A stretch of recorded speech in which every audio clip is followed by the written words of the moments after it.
Subscribe to Color Frames.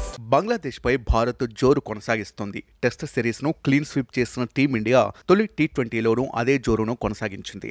టెస్టులో Rohit captaincy చేయగా టీ20లో Suryakumar Yadav captain గా వ్యవహరిస్తున్నాడు. అయితే భారత్ ఇలా వరుస విజయాలతో దూసుకెళ్తుండటంతో ఆ క్రెడిట్ అంతా గంభీర్ ఖాతాలోకి వెళ్తుంది. ఆటగాళ్లు కూడా క్రెడిట్ అంతా గంభీర్దే అంటున్నారు. ఈ నేపథ్యంలో టీమిండియా మాజీ ఆటగాడు సునీల్ గవాస్కర్ ఆటగాళ్ల స్టేట్మెంట్ పై స్పందించాడు. గంభీర్ కు క్రెడిట్ ఇచ్చిన ఆటగాళ్లకు క్లాస్ పీకారు సునీల్ గవాస్కర్. క్రెడిట్ పూర్తిగా రోహిత్ శర్మకే దక్కుతుందని చెప్పాడు. గౌతమ్ గంభీర్ కు క్రెడిట్ ఇవ్వాల్సిన అవసరం లేదు. గౌతమ్ గంభీర్ కోచ్ గా బాధ్యతలను స్వీకరించి కేవలం 2 నెలలు మాత్రమే అయ్యిందని చెప్పాడు. గంభీర్ మెక్కలం తరహాలో ఎప్పుడూ వేగంగా బ్యాటింగ్ చేయలేదు. రోహిత్ శర్మ ఖచ్చితంగా ఇలాగే బ్యాటింగ్ చేస్తాడు. అతను తన కోసం కాకుండా జట్టు కోసం బ్యాటింగ్ చేస్తాడు. కాన్పూర్ టెస్ట్ తొలి ఇన్నింగ్స్ లో బంగ్లాదేశ్ పై దాడి చేసిన రోహిత్ ఆ తర్వాత అదే జోరును ప్రదర్శించాడని గవాస్కర్ తెలిపాడు. గవాస్కర్ ఇంకా మాట్లాడుతూ భారత్ బంగ్లాదేశ్ మధ్య జరుగుతున్న టెస్ట్ సిరీస్ చాలా ఉత్కంఠభరితంగా సాగింది. రోహిత్ టెస్టుల్లోనూ టీ20 తరహాలో బ్యాటింగ్ చేశాడు. మిగిలిన ఆటగాళ్లు కూడా ఆ లయను కొనసాగించారని తెలిపాడు. వాస్తవానికి బెన్ స్టోక్స్, మెక్కలం నేతృత్వంలో ఇంగ్లాండ్ ఆట తీరు మారింది. ఫార్మేట్ ఏదైనా తొలి బంతి నుంచే ప్రత్యర్థి బౌలర్లపై విరుచుకుపడతారు.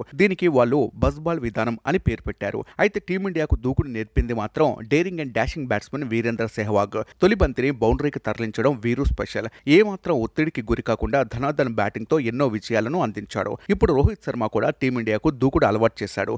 తాను దూకుడుగా ఆడుతూ ఇతర ఆటగాళ్లను ప్రోత్సహిస్తున్నాడు. వీడియో మీకు నచ్చినట్లయితే ప్లీజ్ లైక్ చేయండి, షేర్ చేయండి, కామెంట్ చేయండి.